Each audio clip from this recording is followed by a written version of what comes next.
taking this plane asset and we'll be unwrapping this, but I wanted to kind of investigate some of the visual artifacts that are happening here. You can't let that go, right? So this is about sort of ensuring that assets are of a professional high-level quality.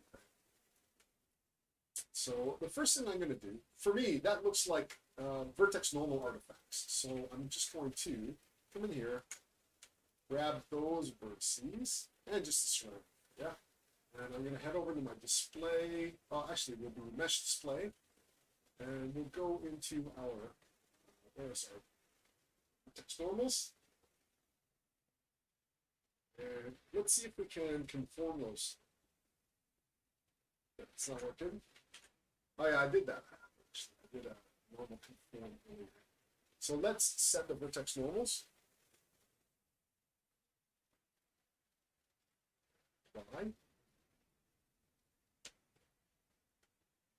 That seems to have cleaned it up a little bit. Let's see. Yeah, but that's messed up the face normal code. So I'm gonna come over to mesh display and we'll conform the normals on that again.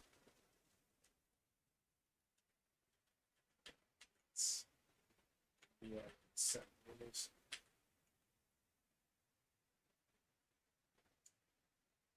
Huh. That's going to be a bit of a vexing issue. And I just want to investigate why those vertex normals are doing their thing that way.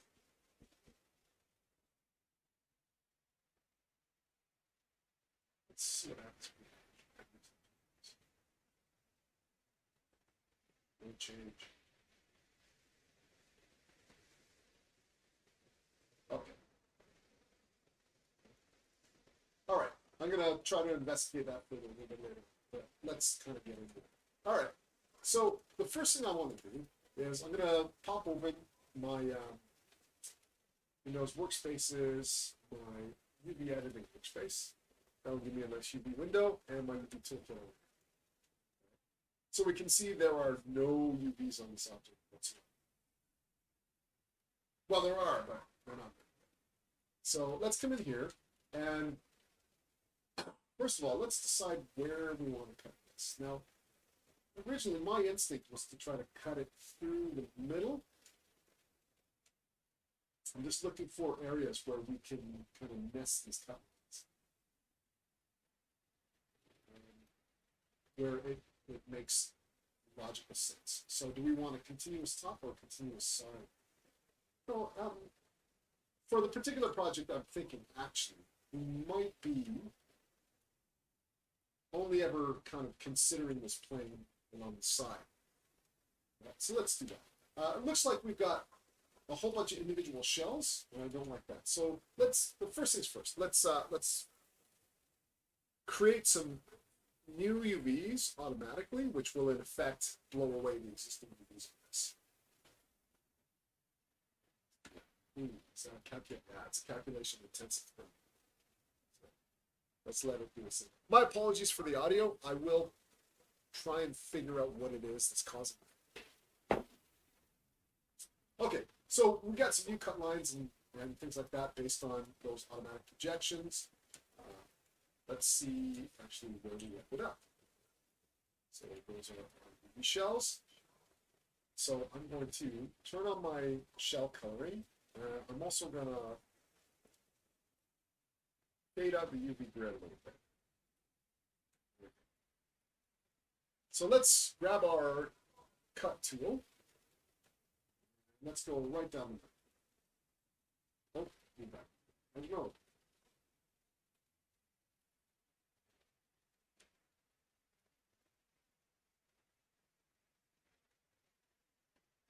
Actually, I'm starting to think about it now. Because we did the automatic mapping, we've got quite an array of different shells.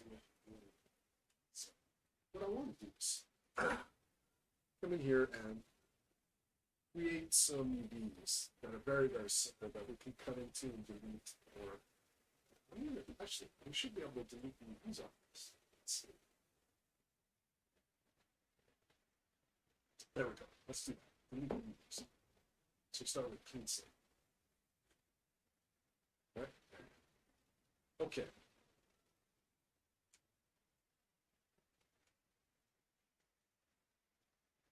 I can't remember if Marley needs some base UVs or not. Let's just see how we go.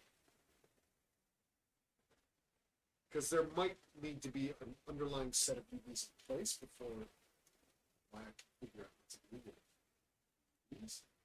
Yeah, I think there needs to be a base set of UVs in place first. Let's throw in this.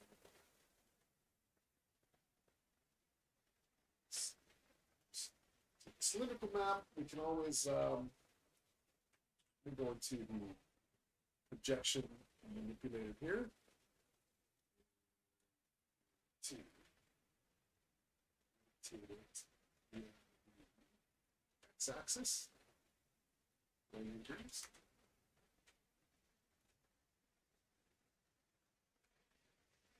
There you go. And there should be manipulator handles on the projection that will allow us to sketch this thing out.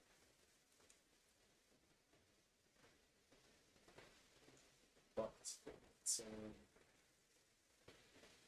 manipulate the projection, right? Oh, it's a lot to calculate. Chugging it. Okay. So I just want to stretch that projection height out just a little bit more. Back down a little bit. There you go. That's fine. We've got some base UVs in place. Let's go back. And let's got our object. Head back into. I know I'm in that workspace already. I just want to open up the editor. Sorry, our UV toolkit. Let's grab that cut tool. Hey, let's go down the middle. And remember to be an edge middle. There we go. So let's give that a cut.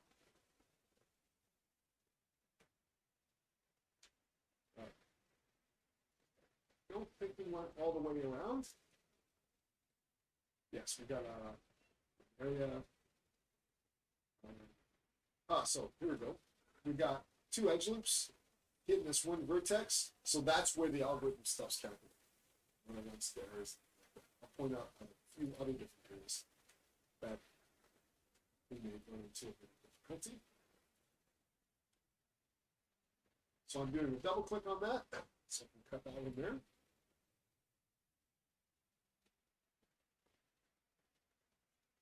So this is a fairly complex model to cut, but I sort of need it on another project that I'm doing. So we're going to suffer through. There's some interesting stuff going on there, geometry-wise. I don't know if we'll be able to get a cut in there, so we'll do the nose cone. So we got a few different pieces here.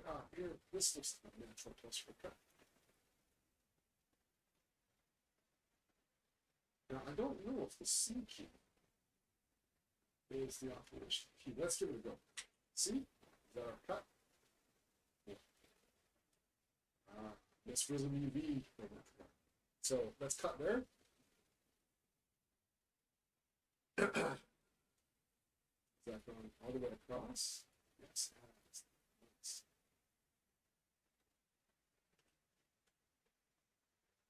Okay. Come in here. Grab that.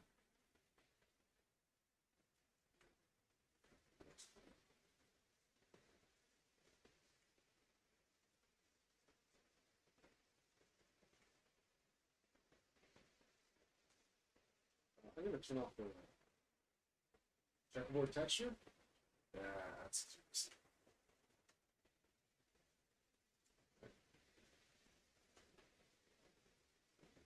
So when in doubt, just cut it up. because you can always stitch and sew shell pieces together. Right. So the nose cone will have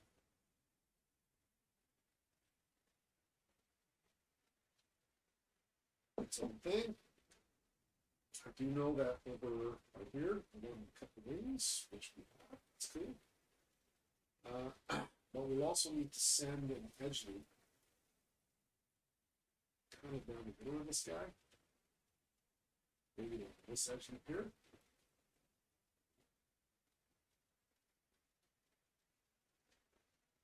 Let's see what we got. We'll connect it up here. You can see how the algorithm is thinking, where it stops. Generally at a point of high valence for the vertex.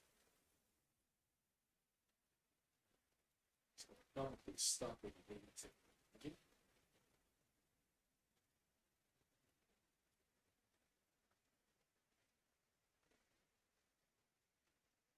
There.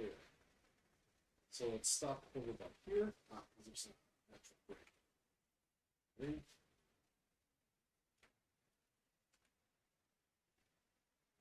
This way, that's cool. It's going right through the center of that, which I was looking for. And then we need to manually send it down this way, shift it there, should send it back down. Let's cut this, see where we ended up.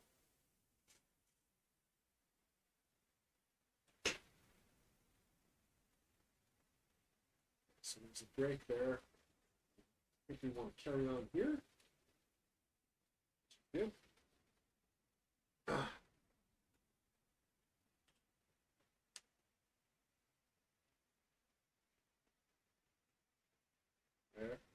There.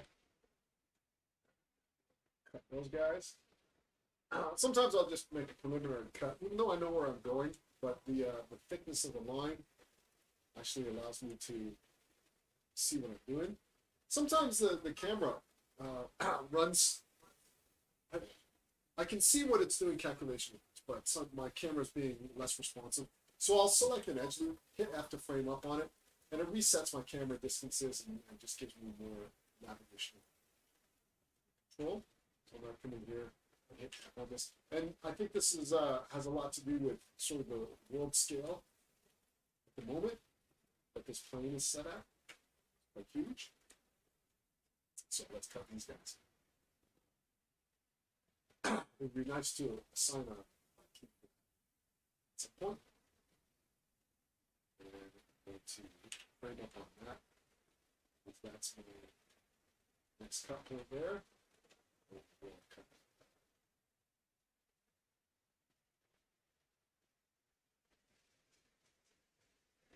So this is cool. This will allow me to project down on the wing. Up on this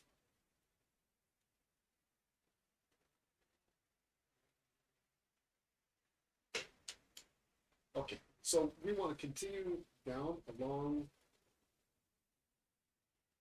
the top here. So I can see the stop point there. Ooh, we got a floating verb. We need to be down here.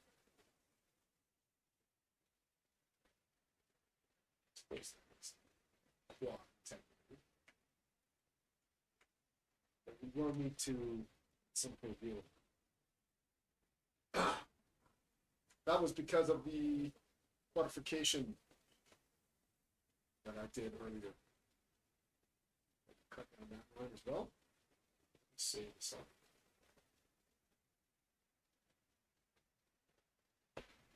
So this might be a good area to cut the tail cone.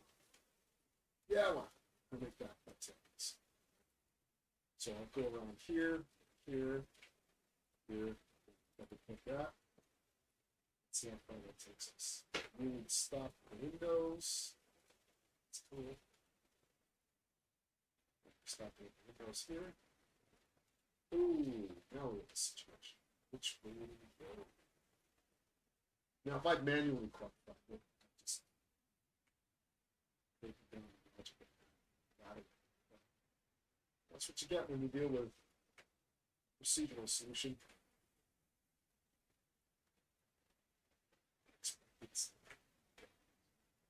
I'm going to try to follow the same symmetrical pattern that I did on one side with the other. Here, and then let's kind of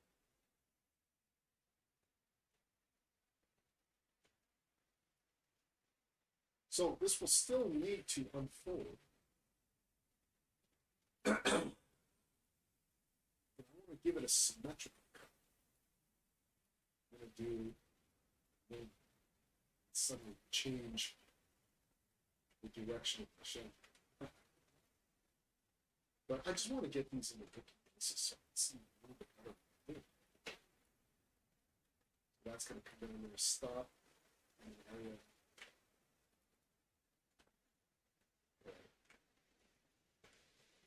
Actually shares more than one vertex. Set that away. Where does that? Here.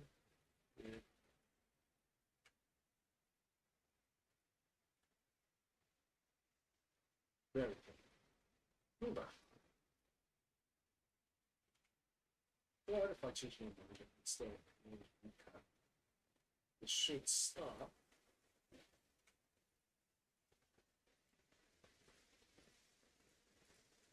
Let's cut that.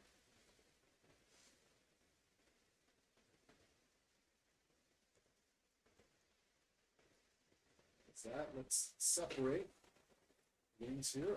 Oh, these are subjects. So this has been out of the fuselage.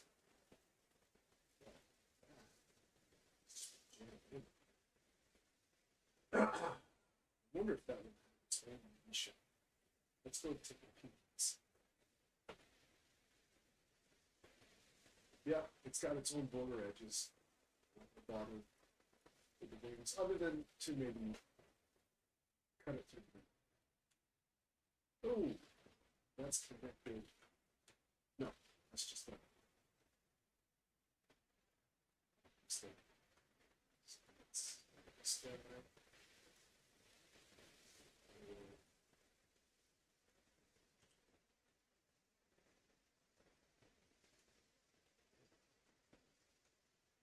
Cut that up.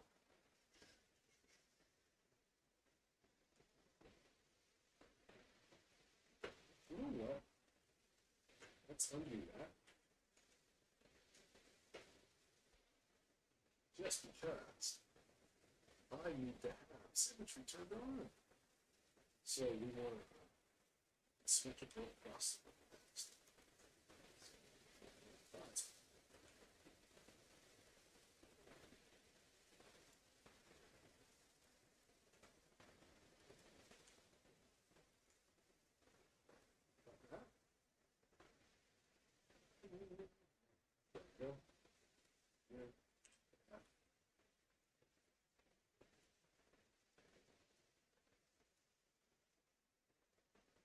Ooh, this is complicated. So that means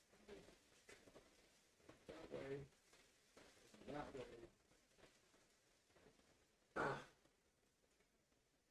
Go that way. Right?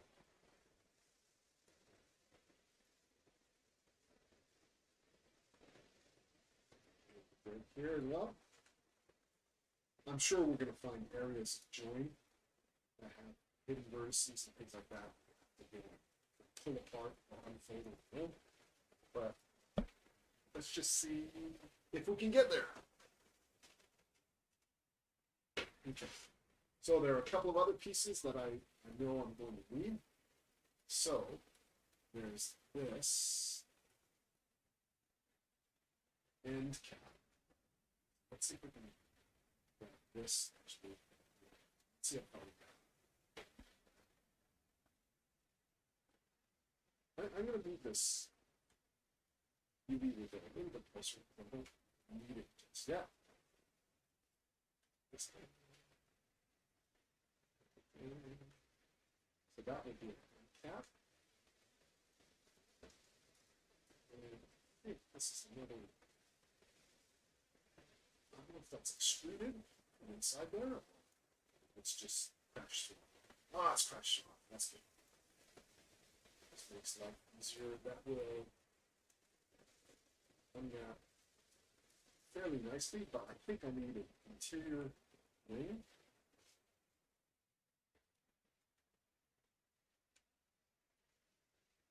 So I'm doing it. So,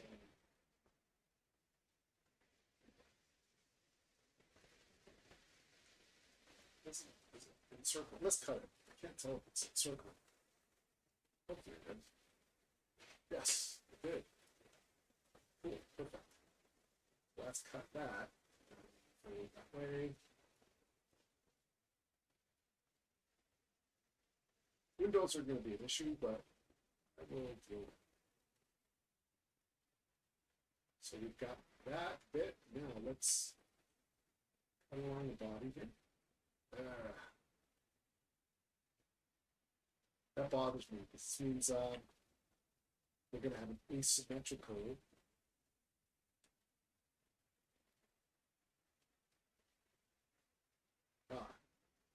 yeah, it means we're going to have an asymmetrical shell. But I've got mirroring turned on, so I'm going to set this off up here, this way.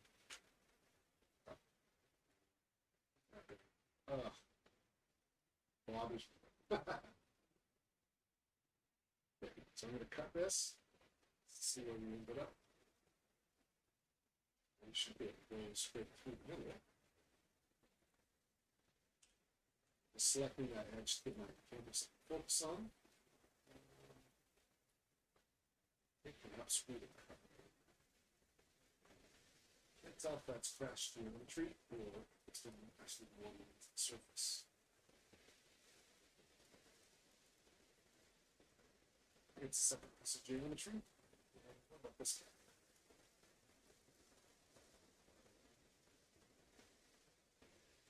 That's also a separate piece of geometry. It is. Oh, interesting. Okay, so I want to deal with the wheels and such as a separation. I wonder if it would have been better for me to separate the geometry into various different pieces by just doing a mesh extract. Maybe. Let's see where we end up with this. Oh, I've got a new mention. This cool. Yeah, my audio's a bit dodgy. I spent a good 10 minutes trying to fix it, and it just wasn't working. So I thought it would just be more prudent to get this little tutorial out there.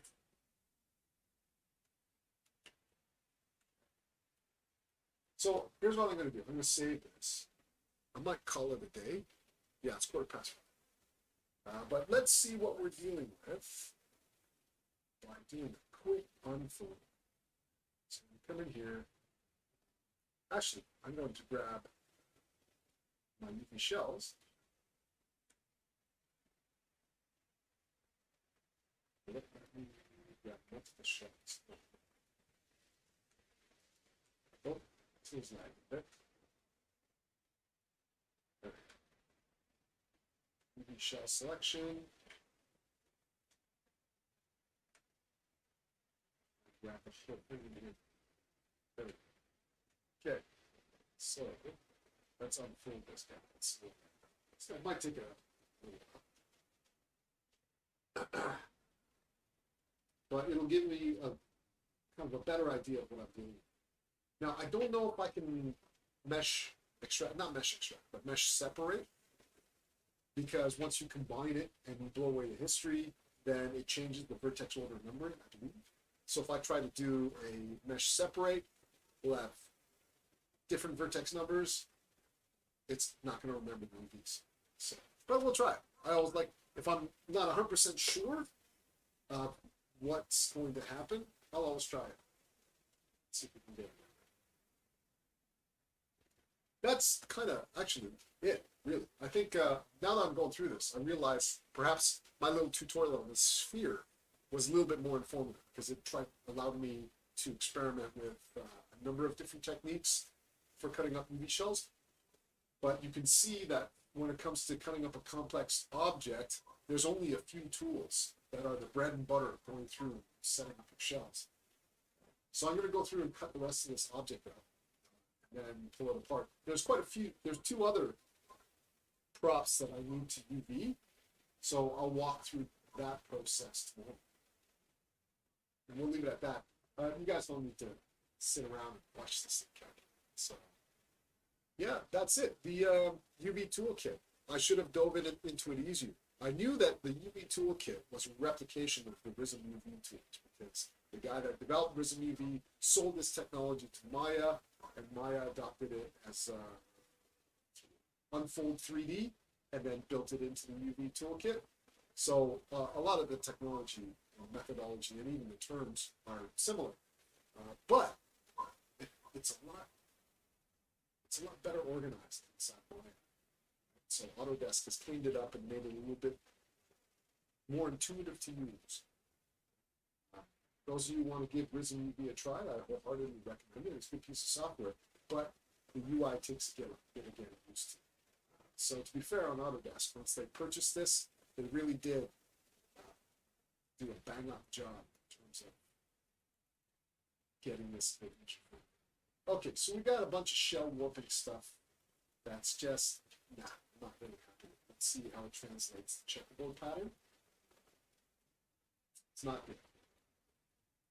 So I'm going to continue on with this, but I might separate these because we saw a bunch of geometry pieces. They're all crashed in together. I think it'd be easier to deal with these as separate pieces. So I might try it in. So I'm going to save scene, and as per always, I have incremental save turned on. And once I click save, I've got a version of this stash. Okay, it's probably a good idea that I let you guys go now anyway, because my Twitch audio is a bit dodgy, as Joe was saying in the chat earlier. And we will catch up with you guys later. Okay, have a good night, guys.